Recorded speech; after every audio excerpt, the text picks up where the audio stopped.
Thank you. And good afternoon. I'm Jen Barbarack, the Executive Director of the Beale Regional Health Foundation. It's our mission to identify and address the diverse healthcare needs in our community. Thank you for joining us today, and especially thank you to our partner in today's Lunch and Learn, the Penn State Cooperative Extension.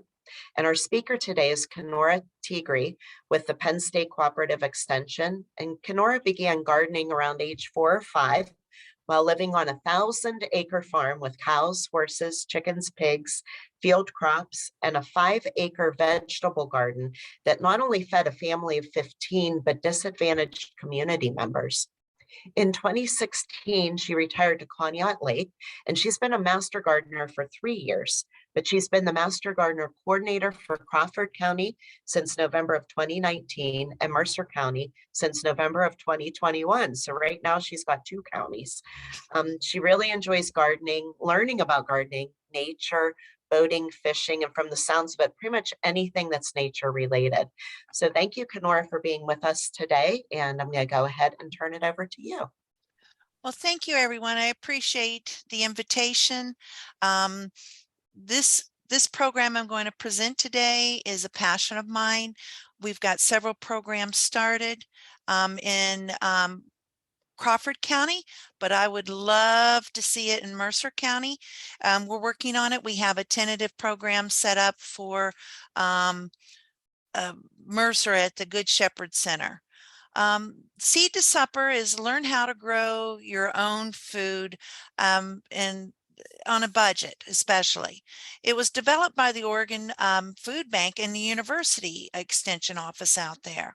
And in 2020, Penn State got the MOU, the Memorandum of Understanding, to go ahead and use their book and their material.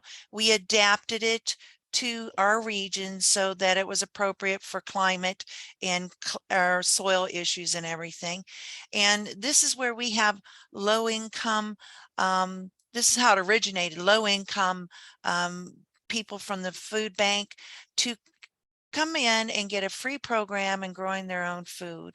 And we provide a lot of tools and low budget how-tos, and I'll talk about some of the examples that we do. Let's see. All right. It's a beginning vegetable gardening program coordinated in partnership between food banks, food pantries, and the Extension Master Gardener Program.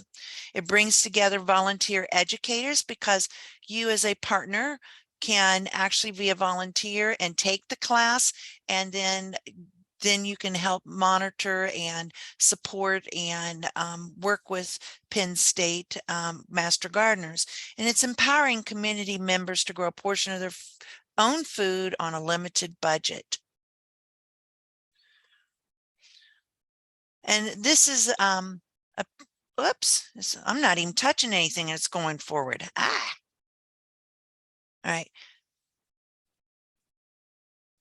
Seed to Supper. I'm sorry for the technical difficulties here. I am not touching anything and it's advancing itself. Seed to Supper offers more than just a garden education and improve access to healthy food. It provides learners with transformative experiences that increase both individual and community food security through fostering food literacy, resiliency, community connectivity, and supportive social networks.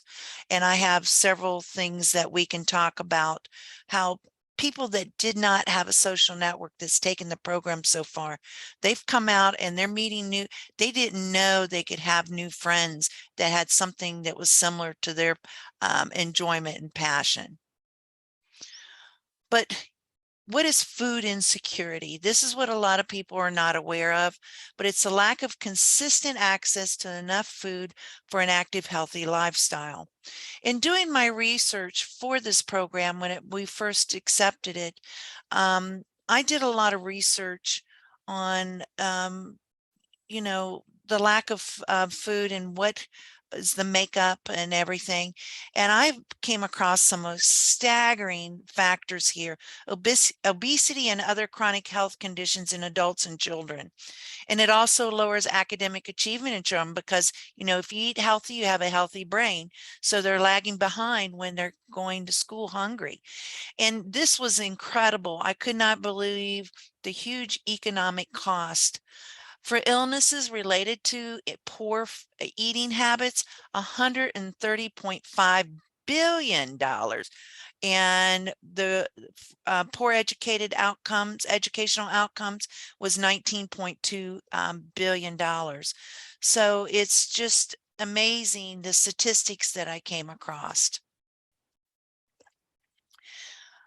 Here is food insecurity in the US as of 2019. This is right before COVID happened.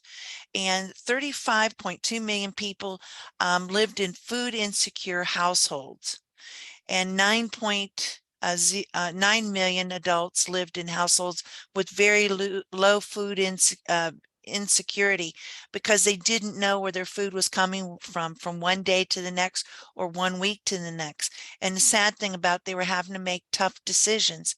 5.3 million children lived in food insecure households in which children, along with adults, were food insecure. They were going to bed hungry. 361,000 children, that's 0.5% of the nation's children, lived in households in which one or more child experienced a low food security.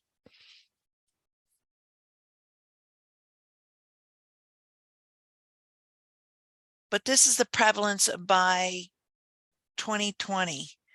All households, this is just a breakdown of the rates of food insecurity were higher than the national average. And you can see some of these numbers. I'm not going to go through and look at all of them because I have some charts that adds to this for the impact. But with incomes below 185% of poverty threshold, 27.6% were below the federal guideline of 25,000 for a family of 4 in 2019. And with COVID happening, it only exponentially increased. So this is, here's some of the charts. I must have bad internet. But as you can see, single women without children, you can see the bars here. But here's income to poverty ratio, under 1, under 1.3, and here's under 1.85. So you can see that the highest level was under 1, and that's just right there at the threshold where it's just on the brink of, getting ahead, but just can't get out of that hole.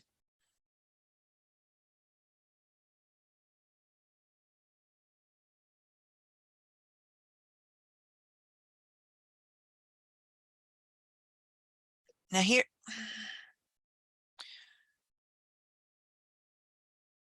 here's a breakdown about household composition and ethnicity. Oh, this is so sensitive. I'm about frustrated with this. I'm so sorry.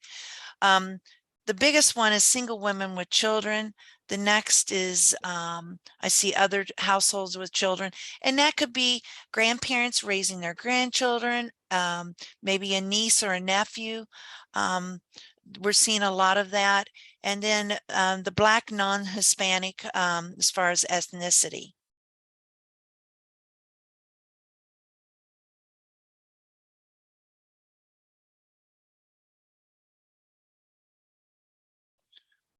Now this is ratio and area of residence. Again, this is just enhancing some of the charts that I'd shown you before.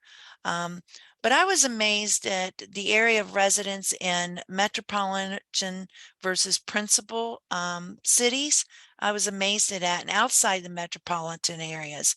And then you can see the South and the Midwest. The Northeast is not as prominent, but it's creeping up there with the food chain supply issues now. Before COVID, the pandemic, more than 1.5 million Pennsylvanians experienced chronic hunger, including 478,500 older Pennsylvanians and 437,000 children. At the start of COVID, 1 of every 5 residents filed for assistance. And feeding the members of the food bank, they're reporting a significant increase, average 65% increase in demand because of COVID. So this was at the beginning of the COVID experience. Now, there's something that they apply for, and I know that you guys are probably familiar with this, but it's SNAP, and it's a Supplemental Nutrition Assistance Program. And this statistic was as of February of 2018. I have not been able to get newer statistics, but still, this is in SNAP in Pennsylvania. This is still a staggering number that is just unbelievable. And I was amazed at how many with disabilities, 687,739 that have disabilities that are on SNAP. But then there's another program called FNAP, and that's teaching education. Now, here is the Pennsylvania Food Bank guidelines, and you can see the statistics and numbers here. The reason why I highlighted the yellow is because I have an elderly couple that are across the street from me, and they make $32 too much in Social Security, and they're not getting the benefit of $355 that they could be getting a month. And it's sad because they're proud people, which I understand, but I know them, and when I go to the grocery store, I know what they like to eat and what special diets they have. So I pick up a few odds and ends here and there when I can and drop them off at their door, and they're much appreciative, and it makes a difference. But there are those that are only a few dollars away from the food gaps, which this couple lives in, as a food gap, and they also need help. But there are other programs out there that do help, but it's just a matter of knowing about them and getting to them. One of the bigger factors is transportation for a lot of the access.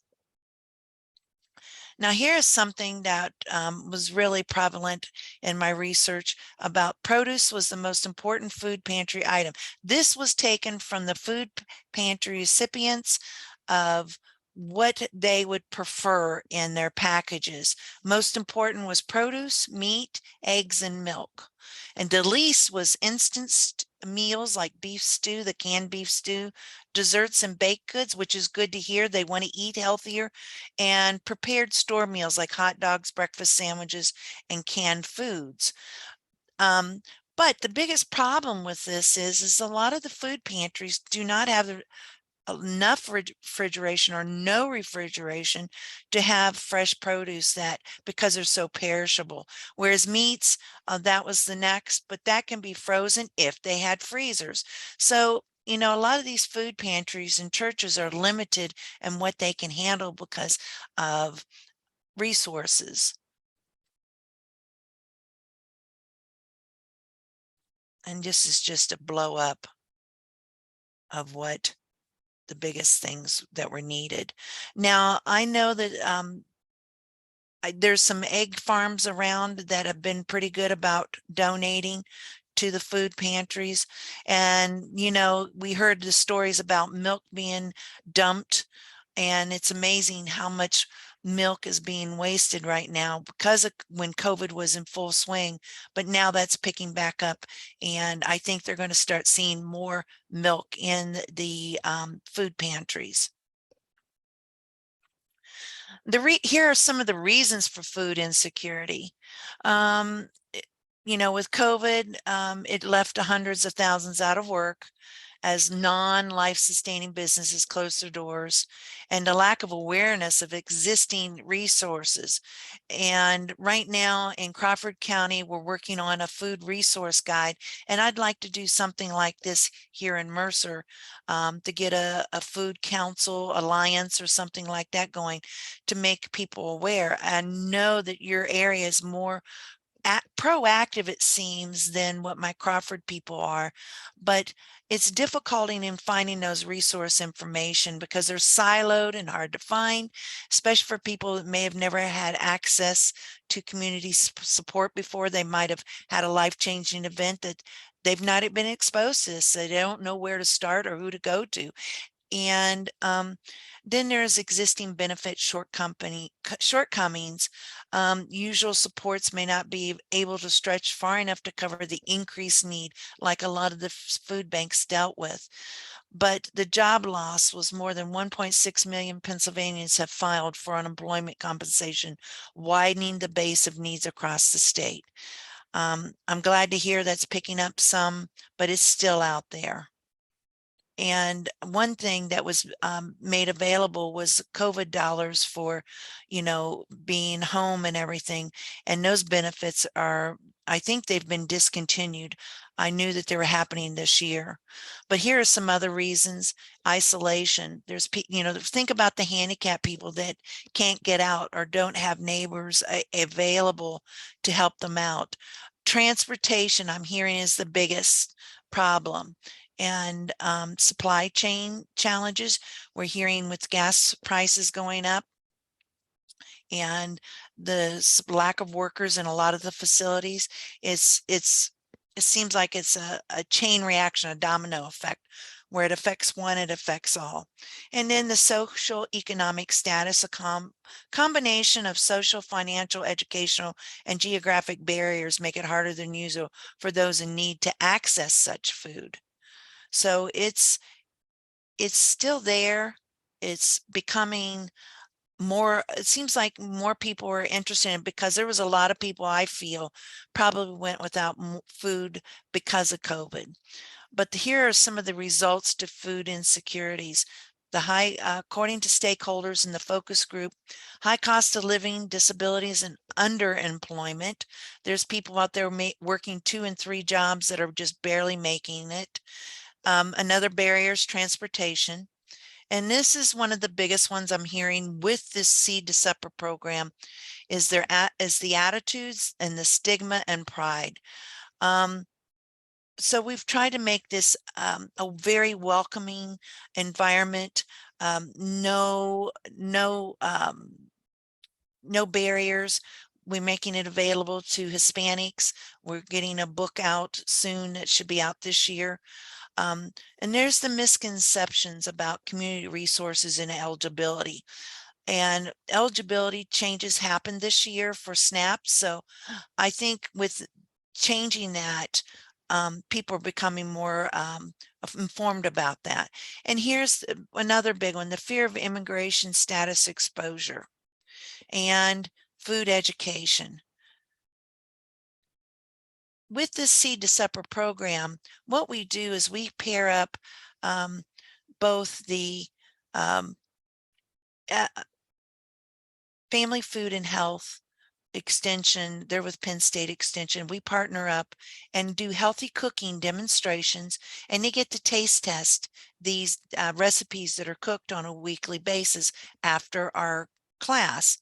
Here is something that Governor Wolf tried to get going. I haven't heard much about it. I don't think it got much traction because COVID hit us, but they were hoping to address this issue about alleviating hunger in Pennsylvania. I keep trying to look up information and finding out about it, but it's not gotten much traction and moving forward. And we're hoping that the Seed to Supper will help address that issue. And this was the FNEP. It's Extended Food and Nutrition Education Program.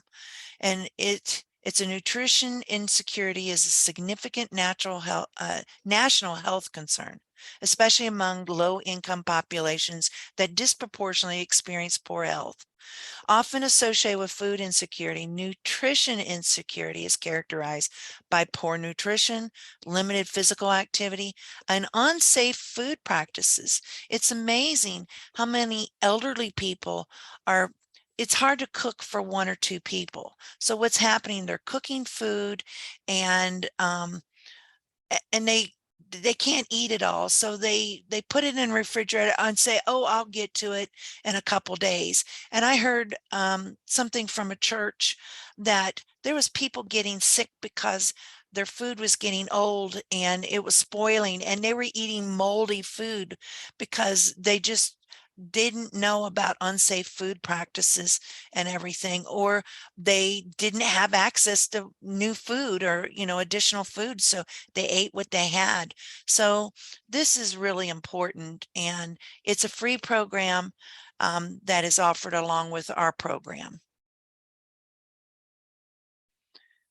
Now, this is kind of like a wrap up to Seed to Supper. It's offered for free to the community-based sites. And what we mean by community-based sites, this could be a church, a food bank, a center that has room to have classes.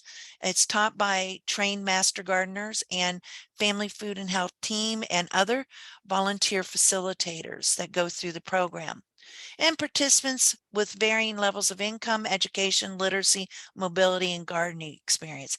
The neat, exciting thing that we've done this year is we opened it up to all community people.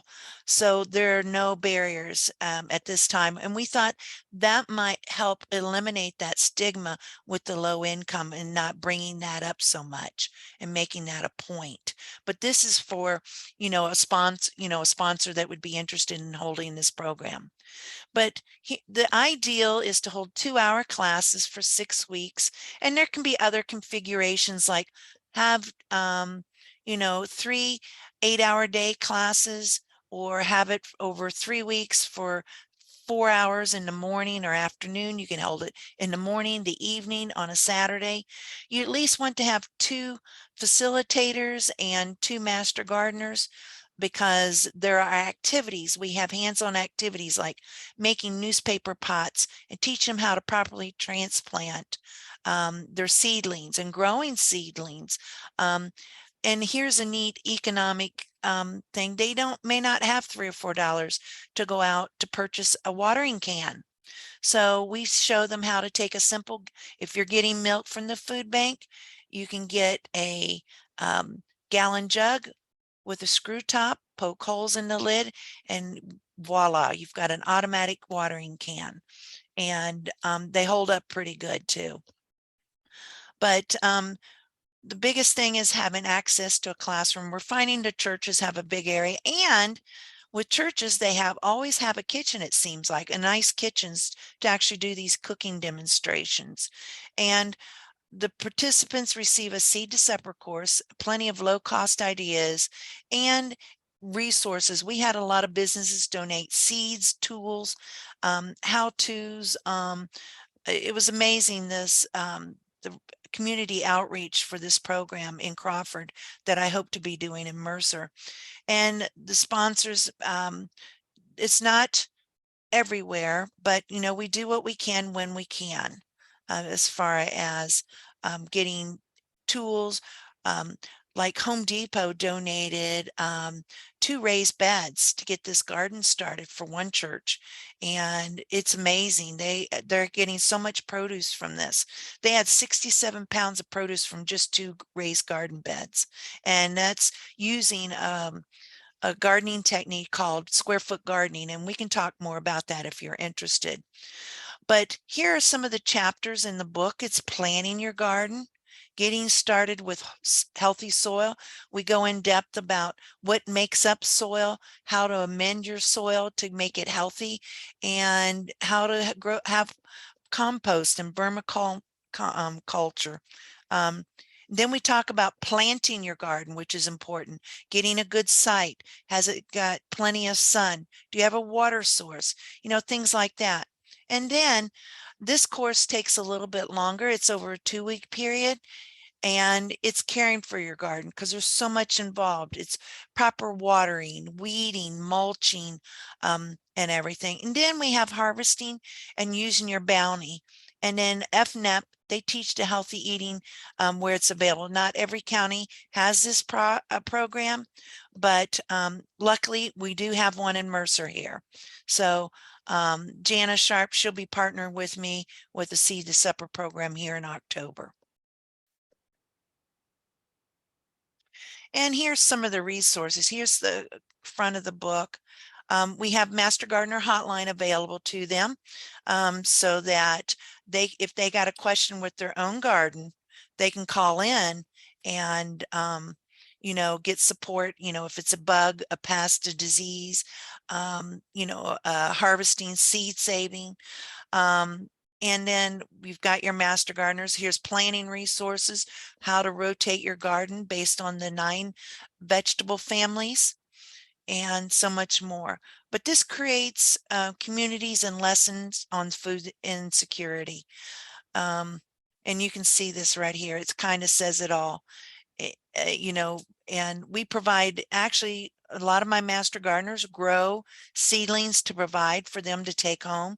And for the last 2 years, we've had seeds donated to us from ENR Seeds, National Seed Companies, Baker Creek, Family Farm and home sites, Tractor Supply, even Rural King if it's in your area. So we don't lack for seeds. It's just seedlings that we try to get a number of variety done for them. At one point we had a seed and seedling sale and that person retired. These are just some of the goals to promote health, increase resilience, and cultivate community connectivity. And these are some of the guiding principles. This is for anybody who, this is roles and responsibilities, quite extensive. You get a trainer's manual with this if you participate, whether you're a master gardener or a facilitator, a sponsor of the program. And there's guidelines for the host site and then the coordinator and the Seed to Supper chairperson responsibilities. It's just general information to help guide you. If I wasn't available to be at that program, at least you have this to go by to help. So I'm not going to go through it in depth. It's pretty much how-tos of how to facilitate a program like this. And nice thing about it, our first year, the class decided to create a recipe book, a cookbook. So here are some of the questions you want to think about as being a partner or wanting to do this is the facility and host site. Ideally, you want a room big enough to facilitate no less than 4, but no more than 25. Getting 25 participants gets quite cumbersome with all the things that are going on with the hands-on activities. So with the more people you have, the more master gardeners that are needed, and what they need to do. And your classes. The biggest thing I'm finding out with the Seed to Supper program when it comes to facilitator or sponsorship is how to get the people signed up and everything. Well, we work hand in hand with you. We make the flyer, we send it out, we have brochures, we have contact information, but the biggest thing is planning 3 to 4 months ahead of a class start so that you have plenty of time to promote this, get the information out there, and to help find your audience. And what happens after class?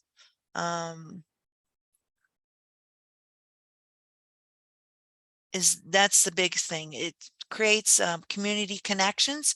I mean, we made, and just here's some of the resources and everything that I got for the information that we taught and everything. All right, I'm going to stop sharing. And what we can do is take any questions for this Seed to Supper, and then I'll go on and talk about the benefits of growing healthy. Is that all right, Jennifer? Okay. If you In, don't want to unmute and ask, because we are still recording, you can drop your questions in the chat.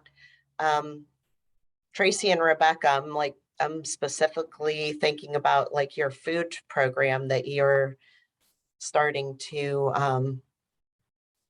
work on. Like this is pretty cool for that. Yeah, I have a question, Kenora. yes. First of all, hello. Hello. So do I understand correctly, if one wanted to organize a Seed to Supper program, that somebody who's involved with that needs to take a course to become a facilitator? Did I understand that correctly? It's short training. We can do it in 3 to 5 hours. But if you attend the class so that you learn more while the program's going on, that can be a good start also. But the facilitator training, we go through the course book. I make a course book available to everyone and a facilitator guide with all the handouts, activities, resources, and everything. And we've accomplished it in 3 hours. And, you know, depending on the group, the size of the group, it's taken us as long as 5 hours. And is that training in person or is it virtual? It can be both. It can be, you can be in person, it can be virtual, or it could be a hybrid. The other thing I was thinking about, you know, here in Pennsylvania, our growing season isn't as long as it is in other places. And of course, it's now when fresh fruits and vegetables and gardening is popular that people are interested. But then by the time you organize a class, you know, I remember you said 3 months out. So, you know, then you're getting into harvest time or Thanksgiving time. And so can those courses, I guess the question is, could a course be held in the winter in preparation for? Absolutely. In fact, that's the reason why we're doing the Good Shepherd. We're going to hold it in October so that we can get it done before Christmas. We might even be able to get it done before Thanksgiving so that that prepares them. And then the spring class, we want to start in February, March, the end of February going into March, so that they can go spring right into their getting their garden going. I am not holding any classes during this the growing season because, you know, there's just so much going on and everything. But by getting this, you know, winter time, you know, early spring, you know, that's what we're doing. Very good question, Tracy. May I ask one more? Yes. Do the master gardeners, do you have any sort of like, I'll call it a tickler program? That's something that you could do in the community to get people interested in the larger program, like maybe something that you could do during a farmer's market or something like that? In fact, I'm doing something this coming Saturday for Crawford. I do not know Mercer well enough. I was invited to do the Myron's food mobile, Mhm. and I couldn't get any master gardeners because, you know, they had their summer planned and everything. So it was kind of short notice. I haven't been able to get anybody to help me with that. And I can't do it all because I'm in 2 counties, and, you know, even after the Seed to Supper program's done, I am meeting once a month in the different gardens that are established to help them with. I mean, a lot of them didn't know what bolting was. They didn't know how to pinch off the flowers on basil to keep it growing and how you can keep harvesting, you know, things like that. So during the summer months, you know, I'm just really busy, crazy busy with, you know, tending to the Seed to Supper program throughout the year, you know. But yeah, I want to talk about the Master Garden. Jennifer and I talked about this. The Master Gardener classes start in the first week of October and run every Thursday night from 6 to 8:15. And Then depending on the county you're in, if you have a coordinator, I have my people meet after class for 15, no more than 30 minutes to get to know them, because it's all virtual. So we don't have to travel during the winter months. This runs through March. There are you get a pre-test of 100 questions, and that is not indicative of you getting into the class. It's just your general knowledge. And what it does is it assesses what you have learned throughout the program, because then there's quizzes every week. You get to view the recording. If you can't be at a class, you can view the class recording. You can take the quizzes as often as you like. And then there's 2 tests. We do a mid-season and then the end of class. And I had 6 in Crawford and 4 in Mercer, and all of them had 93% or above. So it was a great group. And the way they teach it makes it so easy to follow and understand. And you've got an 880 page, I can't reach it right now, but it's that you, with your fee, it's an 880 page Master Gardener's Manual that acts like a Bible, that if you had a questions that you weren't sure about, or you were doing hotline, you can go to that and get the questions, or start looking at, like Jennifer, she tossed one out to me today, and I haven't heard of anything about a vine with thorns that are going up, taking over all the plants. So that's something that a hotline person would do. And, you know, and there's certain qualifications your first year while you're going through class up until September 30th. You have to get 50 hours of volunteer time. Once you become a certified master gardener, covering those 50 hours of volunteer time and everything, and just by attending a meeting like we're doing today, that counts as volunteer time. And if you were traveling to a live meeting, your travel to and from count as volunteer time. So that time adds up quick. And then after you become a certified master gardener, then you only required 20 hours of volunteer time, and then 10 hours of continuing education, and 5 of it has to be Penn State administered education. Does that help answer your question, Tracy? And if you guys can help me getting out to a farmer's market or a location, I'll be glad to set up a table and get that going, because I just don't know Mercer that well. I'm trying to learn. So your help would be greatly support that effort, Tracy. I'll hook you up. Okay. All right. Great. I knew you would. And Rebecca responded, absolutely. Dr. Hogue is also involved. She is working with us on the Good Shepherd in Greenville. She is going to be a co-sponsor and facilitator for the October 5th start in Greenville. So they got their flyer. We'll start. They should be out. They're sending it to all the food bank, the food pantry there in Greenville, to all the recipients there. We'll put an article in. I was interviewed this year because we thought we could get a spring program going, and only 2 people showed up. And I will do a class with as little as 4 people. So any other questions? Okay.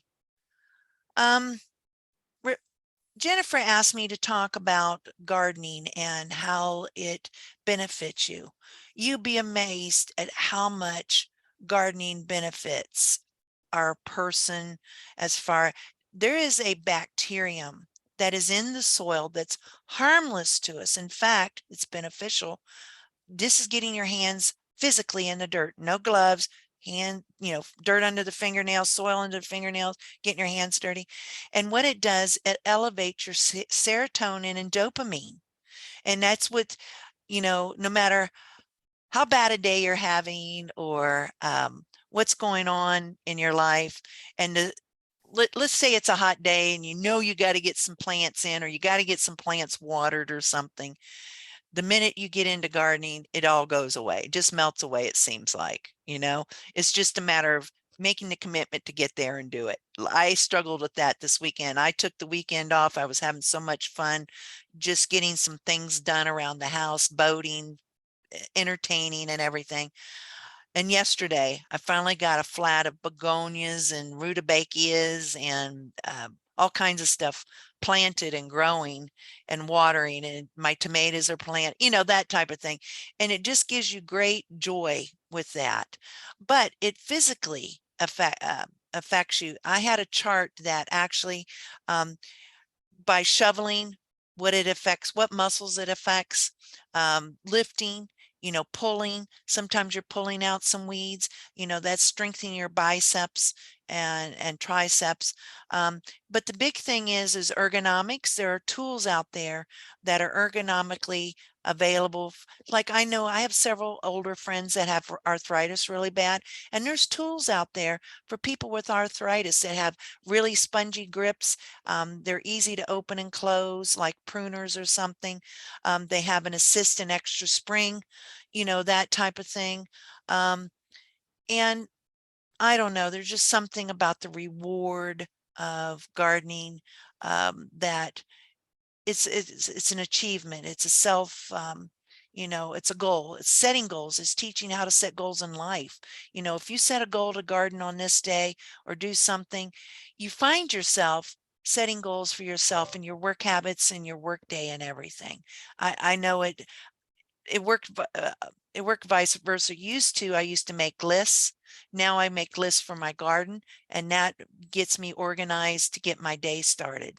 So it's well rounded. And getting out in nature and studying the environment, looking what's around you, paying attention.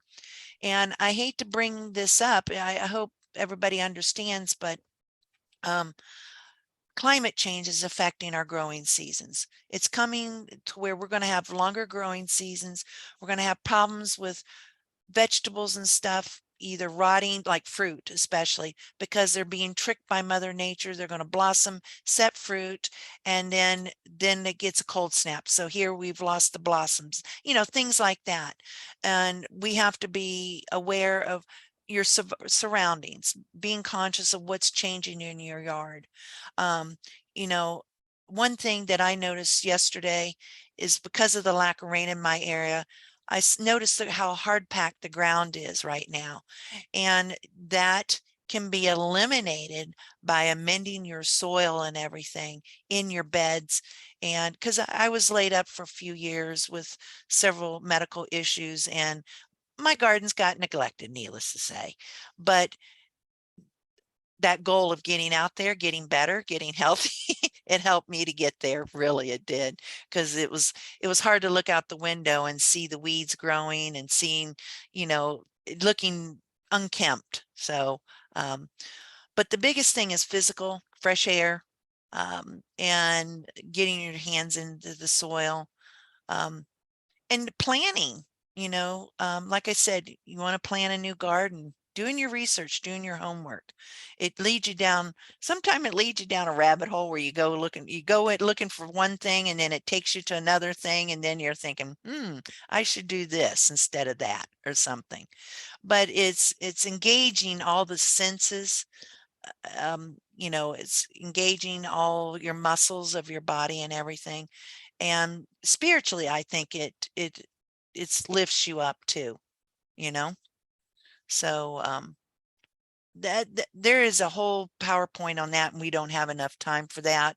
So I can maybe do that at another time, but that's just the basics of the I guess a review of that PowerPoint presentation, you know. So Kenora, can I ask, before we turn the recording off, can I ask you one more question about the seed sure. supper? Mm-hmm. When they're done with the garden and they're maybe picking tomatoes, and the end of the season is coming, does that seed to supper offer anything as far as how to preserve, how to can, how to like further the life of the vegetables in a healthy way after the garden is finished? Well, first thing, it starts with seed saving. Okay. Harvesting your food, how to prepare it, seed saving. And this year we have a master preserver. So now she is allowed, you have to be certified and everything with Penn State to do this. So now we have a master preserver available to us for evening and weekend classes that we can, especially a church with a kitchen, we can come in and teach them canning vegetables, canning meats, canning, making jellies and jams and everything. Oh, absolutely.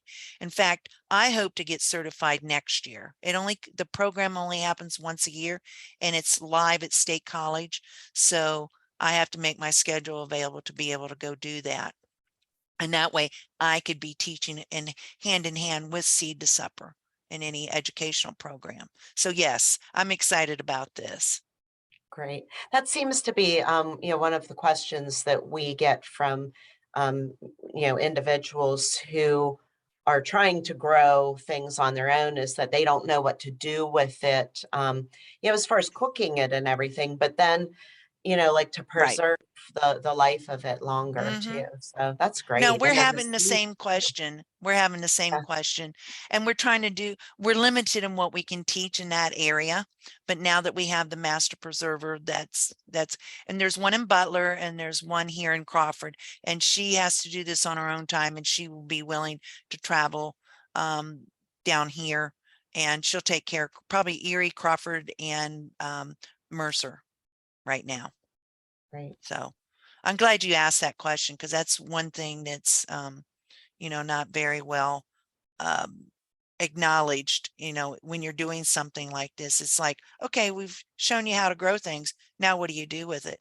And that's what's a nice thing about the FNEP program, teaching people. We try to gear it. In fact, what we do is all the free seed package that these people get, we make a list of what they get.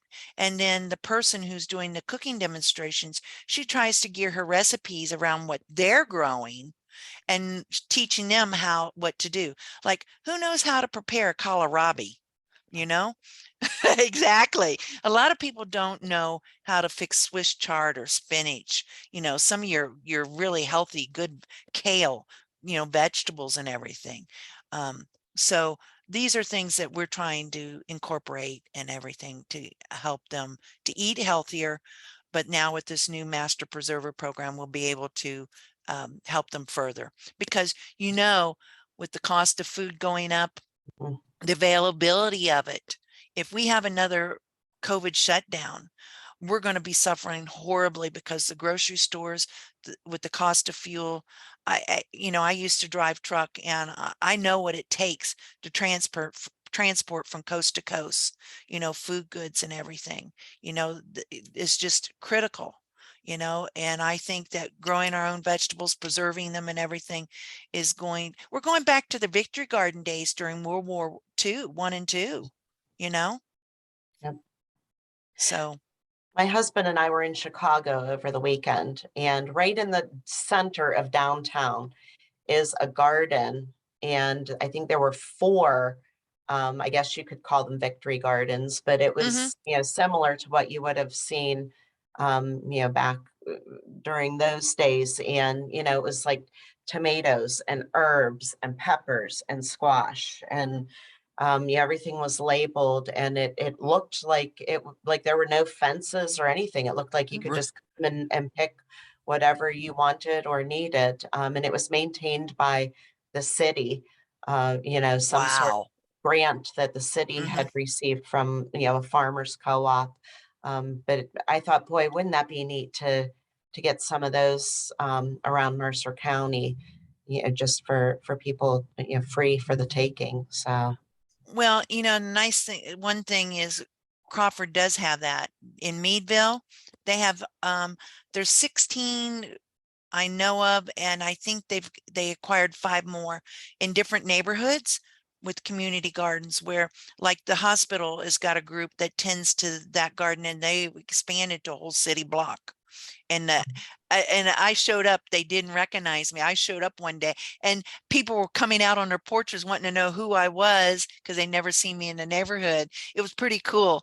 And I just told them who I was and appreciating, what they're doing toward their community and the beautiful garden they were growing. They had corn in the ground, they had squash, cucumbers, huge tomato plants, and beans and peas and lettuce and everything. So it's teaching them how to, the biggest thing with these community gardens is getting people to tend to them, but then we need to educate them. That's what I'm finding out, because there was something, like there was one garden in the downtown on the Diamond in Meadville, and there was a strip, I would say 2 feet wide by 8 feet long, and right behind it was the berm for the parking lot, and then there was a sidewalk.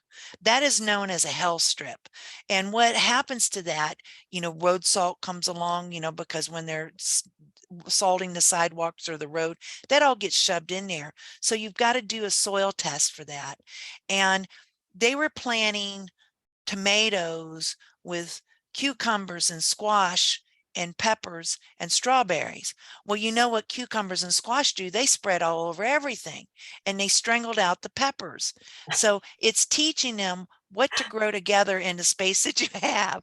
It hurt so bad. And I hated to tell them this, but once they learned why I was telling them this, they understood, and they've changed. Now this year they're planting tomatoes and peppers. They're making a pizza garden.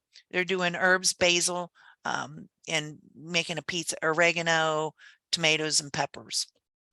That's a great idea. But that's a good example of what happens and everything. So to get some going here in Mercer, any organization, if they want to read, if you know of any, have them reach out to me. And because, we'll do it at a library. In fact, Rebecca sent me something. Downtown Sharon Farmers Market begins this weekend as well. So I'll have to find out about that. The food bank, the warehouse food bank of Mercer, I just met with Alexis and saw their garden that they're trying to grow.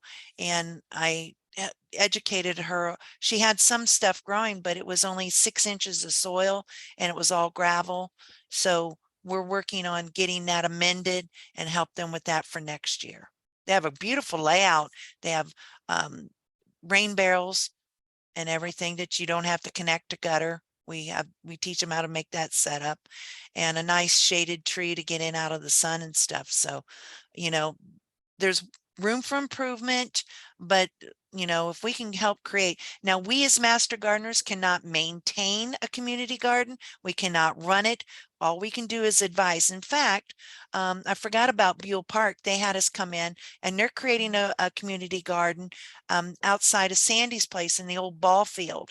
But because of all the storm damage and the vandalism that happened, they're a little bit behind. So we're helping them, advise them on design and what to do and what not to do and everything.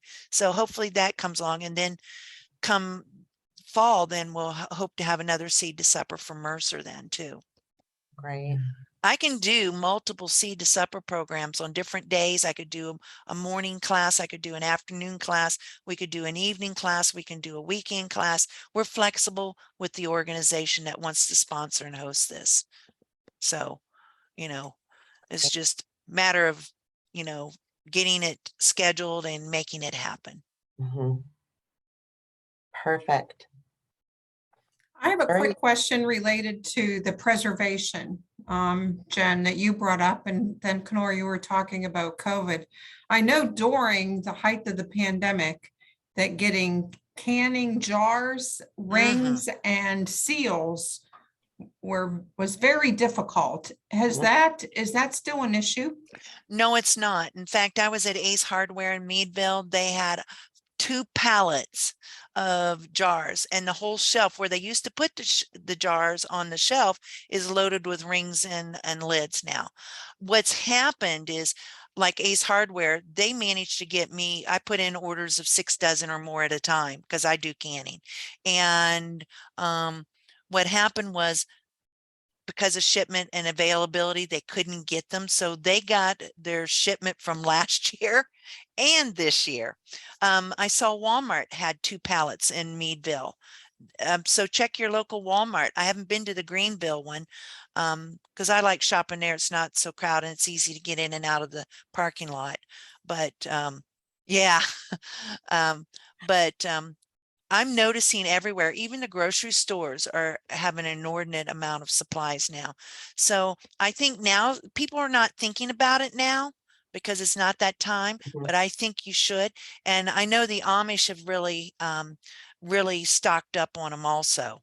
mhm. Um, in fact, I got 2 bags of rings and lids from them when I couldn't find them anyplace else in Crawford, because I live in an Amish community with Atlantic and the outlying areas and everything. Does anyone, Jess, do you want to turn off the recording? We have 1 more minute.